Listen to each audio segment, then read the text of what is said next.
In previous video, we created the IAM user, and we are now logged in as an IAM user. It's called administrator, and this is our account number.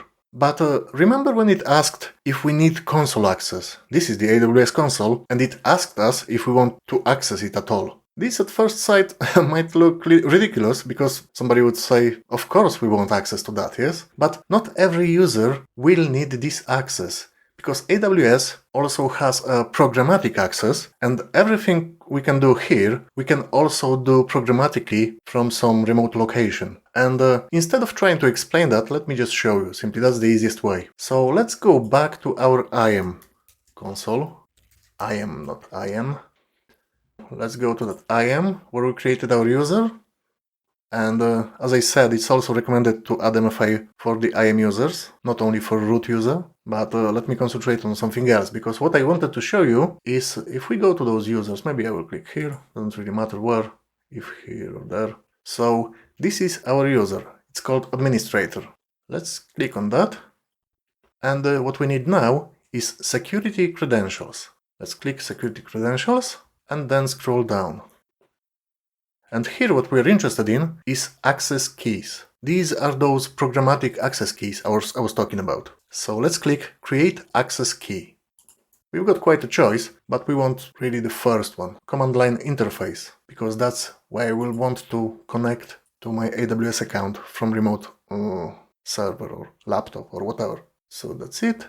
I just need to confirm that I understand the recommendations. I click Next. Here you can describe it, but I will just click Create Access Key. And as you can see, we've got access key and secret access key. So this is equivalent of username, and this is equivalent of password. So from remote location, I will be able to log in to this account as administrator using this kind of username, which is called access key, and this password, which is called secret access key. And it's an important moment, because this secret access key will be shown only once. Let me show you what it looks like. I will remove it later on. It's very important that you do not show this to anybody.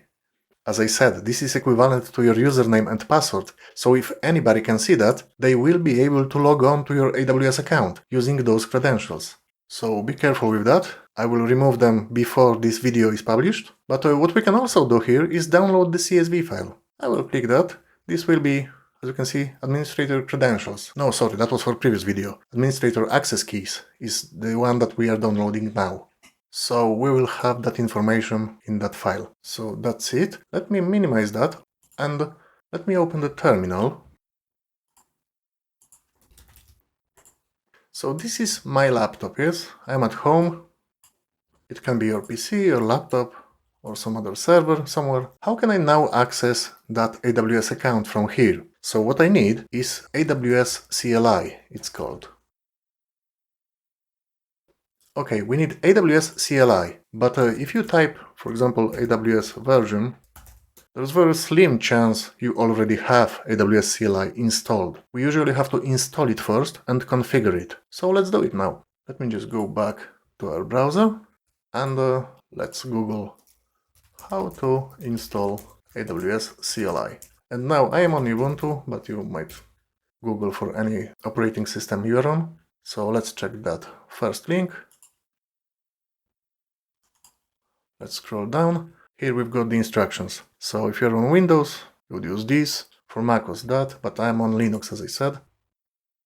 And well, it's not even normal Linux, it's ARM version. So I have to switch here as well to ARM version of Linux.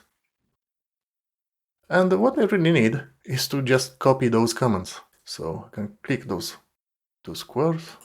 It's now copied, and go back to my terminal and just paste it. Enter.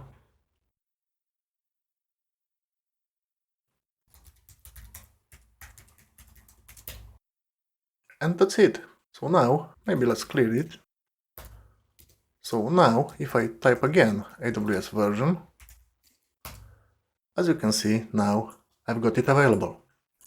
Okay, so how to configure it now? They fortunately didn't make it complicated. It's command AWS configure. Click enter, and now it asks you for that access key. This is the one, you remember? This is your access key. You can copy it here. Let's go back, we paste it. Enter. Now, secret access key. We have that as well. We copy this. This is equivalent of your password. Let's go back, paste it here. What now it asks you for is default region name. I know we didn't talk about regions yet, but region basically is where you want to create your resources usually. So, depending on where you are, you will choose your region. For me, it's a London, so it's EU West 2. So it's not really something you have to type in, you can leave it blank, but then you will have to specify every single time you create something, you have to specify which region this resource has to be created. So for me, because most of my resources will be in EU West 2, sorry, did I say 1 or 2? It's EU West 2, but yeah, because EU West 1 is Ireland. So I want everything in London, yes? So it's EU West 2. But this is something you will be able to override later on anyways. So it's just for your convenience, but you can leave it blank as I said. If you have default one, you will not have to type it, but you will be able to override it. Okay, so enter, and output format, well, not bothered right now. Now, I should be able to access my AWS account from here. So maybe let's start with AWS Help. It will show you all of the services we can access using that command line. And as you can see, there is basically everything you can access in console. You can also access it via that CLI. And because we don't have any resources, might be tricky, but we can use that IAM, because we've got user created. So AWS IAM, and then maybe help again. See what possible commands we have for AWS IAM. This one looks okay. List users.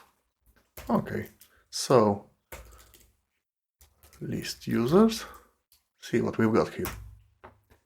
Alright, little hiccup, because this is new system. As I said, there is nothing installed here. It says no such file or directory less. Well, my guess is because we have to install less.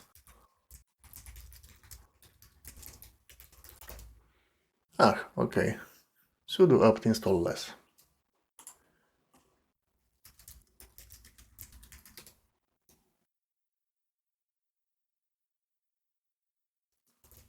Okay, a little hiccup, let's try it again. And as you can see, now it works. It knows we've got user administrator, it gives us the user ID, and some more information like when it was created or when password was last used. So this way we can access our AWS from our laptop using command line interface.